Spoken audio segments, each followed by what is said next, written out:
तो स्वागत करता हूं आप सभी का हमारे चैनल पर।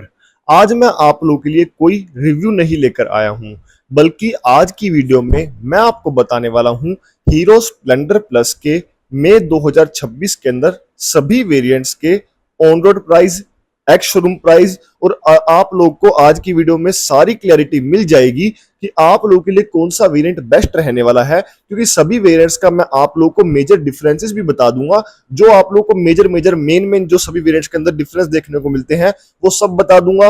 वैसे हमने सभी वेरिएंट्स का डिटेल्ड रिव्यू भी किया हुआ है, उन सब का लिंक भी मैं डिस्क्रिप्शन बॉक्स में डाल दूंगा। आप लोग वहां से भी हर एक वेरिएंट का जिसका भी आप लोग को देखना चाहते हो वहां से आप लोग चेकआउट कर सकते हो। तो चलिए सबसे पहले हम स्प्लेंडर प्लस के सभी वेरिएंट्स के नाम जान लेते हैं।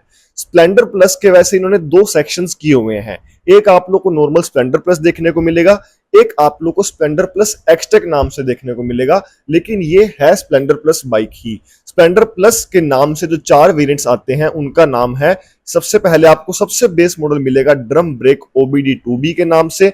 फिर आप लोग को मिलने वाला है i3s के अंदर ड्रम ब्रेक। फिर आप लोगों को देखने को मिल जाएगा ब्लैक एंड एक्सेंट एडिशन, जिसको कई लोग ऑल ब्लैक एडिशन भी कहते हैं। और एक आप लोगों को इसके अंदर मिलियन एडिशन देखने को मिलने वाला है। वैसे ये कुछ टाइम, लिमिटेड टाइम के लिए ही ऐड किया गया था।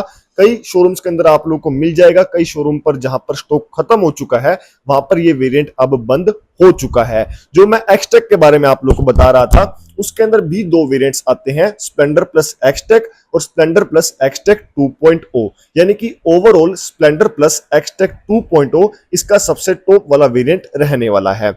अब हम इन सब के डिफरेंसेस के बारे में बात कर लेते हैं, जो भी इन सब के अंदर मेन डिफरेंसेस आप लोग को देखने को मिल जाएंगे। तो चलिए सबसे पहले हम लोग बात कर लेते हैं इनके हेडलाइट सेटअप्स के बारे में। तो आप लोग को जो ड्रम वाला वेरिएंट है बेसिक और ऑल ब्लैक के अंदर हैलोजन लाइट सिस्टम ही देखने को मिलेगा, लेकिन आप लोग को एक्सटेक के अंदर आगे की तरफ हैलोजन बल्ब के साथ LED DRL देखने को मिलेगा, लेकिन टेल लाइट आप लोग को हैलोजन बल्ब के अंदर ही देखने को मिलने वाली है। एक्सटेक 2.0 के अंदर आप लोग को फुल LED लाइट हेडलाइट में भी और टेल लाइट में दोनों में ही देखने को मिल जाएगी। इंस्ट्रूमेंट क्लस्टर आप लोग को जो है एक्सटेक और एक्सटेक 2.0 के अंदर फुली डिजिटल देखने को मिलेगा।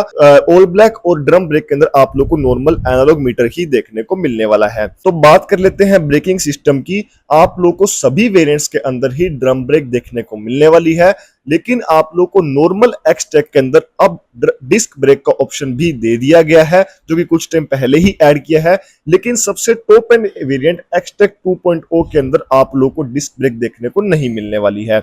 बात कर लेता हूं i3s टेक्नोलॉजी की, तो सिर्फ और सिर्फ सबसे बेसिक वेरिएंट ड्रम ब्रेक के अंदर आप लोग को i3s देखने को नहीं मिलता है। बाकी सभी वेरिएंट्स के अंदर आप लोग को i3s दिया हुआ है। USB चार्जिंग पॉइंट की बात करूं तो आप लोग को ड्रम ब्रेक वाले वेरिएंट को छोड़कर बाकी सभी वेरिएंट में USB चार्जिंग पॉइंट भी देखने को मिल जाएगा। आप लोग को एक्सटेक 2.0 के अंदर हैजर्ड लाइट का बटन भी देखने को मिलने वाला है, सिर्फ इसी वेरिएंट के अंदर दिए गए हैं, बाकी किसी भी वेरिएंट के अंदर हैजर्ड लाइट का ऑप्शन नहीं है। बात कर लेता हूं मैं यहां पर इसके सेफ्टी सेंसर्स के बारे में। तो सबसे बेस वेरिएंट आप लोग को ड्रम ब्रेक वाले के अंदर साइड स्टैंड का इंडिकेटर देखने को मिलेगा। यहां पर आपको थोड़ा सा ध्यान देने की जरूरत है। सबसे बेस वेरिएंट ड्रम के अंदर आप लोग को साइड स्टैंड इंडिकेटर तो दिया हुआ है, लेकिन आप लोग को कट ऑफ सेंसर देखने को नहीं मिलता है। यानी कि अगर साइड स्टैंड लगा हुआ है तो भी आप लोग को जो है वो इंजन अपने आप कट ऑफ होता हुआ नहीं दिखेगा, लेकिन सिर्फ और सिर्फ ड्रम ब्रेक को छोड़कर आप लोग को बाकी सभी वेरिएंट्स के अंदर कट ऑफ का सिस्टम भी देखने को मिल जाएगा जैसे ही साइड स्टैंड लगेगा तब। और बात कर लेते हैं यहां पर हम लोग रियल टाइम माइलेज की, तो वो आप लोग को एक्सटेक और एक्सटेक 2.0 के अंदर देखने को मिल जाएगी।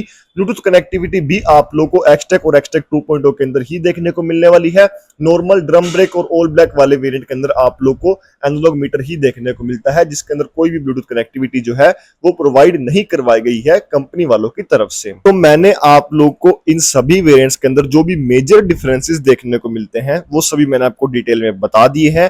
आप लोगों को इतनी क्लैरिटी हो चुकी होगी कि कौन सा वेरिएंट आप लोग की नीड के हिसाब से बेस्ट रहने वाला है। अब हम लोग बात कर लेते हैं इनकी प्राइसेस के बारे में। तो शुरुआत करता हूं ड्रम ब्रेक वाले सबसे बेस वेरिएंट के एक्स शोरूम प्राइस से, जो कि आप लोग को देखने को मिलने वाला है 76,400 रुपीज।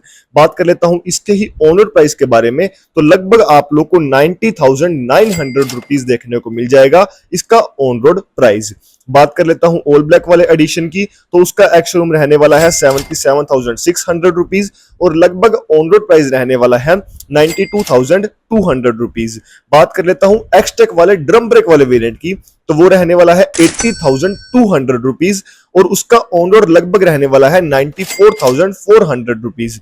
बात कर लेता हूं एक्सटेक के अंदर ही डिस्क ब्रेक वाले वेरिएंट की, तो वो है 82,000 रुपीज एक्स शोरूम और 96,700 रुपीज लगभग ऑन रोड। बात कर लेता हूं एक्सटेक 2.0 जो सबसे टॉप वाला वेरिएंट रहने वाला है, उसका एक्स शोरूम प्राइस है 82,700 रुपीज। बात कर लेता हूं उसके ही ऑन रोड प्राइस के बारे में, तो वो रहने वाला है 97,700 रुपीज। ये मैंने आपको ऑन रोड प्राइस जितने भी बताए हैं मैंने आपको लगभग रेंज के अंदर बताए हैं। अगर आप लोगों को पर्टिकुलर आपकी ही सिटी का पता करना है तो आप लोग हमें कमेंट बॉक्स में पूछ सकते हैं, हम लोग आप लोग को जल्द से जल्द कमेंट बॉक्स के अंदर ही आप लोग की सिटी का exact on road price comment करके बता देंगे। और बात कर लेता हूं मैं डाउन पेमेंट्स के बारे में, तो लगभग 10 से 20,000 रुपए के रेंज के अंदर आप लोग डाउन पेमेंट देकर किसी भी वेरिएंट को अपने घर पर लेके जा सकते हो। बाकी जो डाउन पेमेंट है वो आप लोगों की सिविल स्कोर के ऊपर और ऑफर्स के ऊपर भी डिपेंड करता है। अगर कोई अच्छा खासा ऑफर चल रहा होगा तो आप लोगों को बिना किसी डाउन पेमेंट के भी जो है वो बाइक देखने को मिल जाएगी। आप लोग बिना किसी डाउन पेमेंट के भी बाइक अपने घर पर लेके जा सकते हो। और अगर थोड़ा सा सिविल स्कोर आप लोग का खराब है तो थोड़ी सी ज्यादा आप लोग को डाउन पेमेंट जो है वो भी करनी पड़ सकती है। ये सब कुछ आप लोग के नियरेस्ट डीलर के ऊपर डिपेंड जो है वो रहने वाला है। और अगर आप लोग को इनके अलावा कोई और भी क्वेरी है तो आप लोग हमें कमेंट सेक्शन के अंदर पूछ सकते हैं। किसी और कार या बाइक का डिटेल्ड में वेरिएंट्स का ऑन रोड प्राइस पता करना है या कोई और आप लोग को रिव्यू देखना है, वो भी आप लोग हमें कमेंट बॉक्स के अंदर बता सकते हैं। अगर आप लोग को इसके अंदर अभी भी कोई डाउट आ रहा है तो आप लोग हमें वो भी कमेंट बॉक्स के अंदर पूछ सकते हैं। मिलते हैं नेक्स्ट वीडियो में, तब तक के लिए धन्यवाद।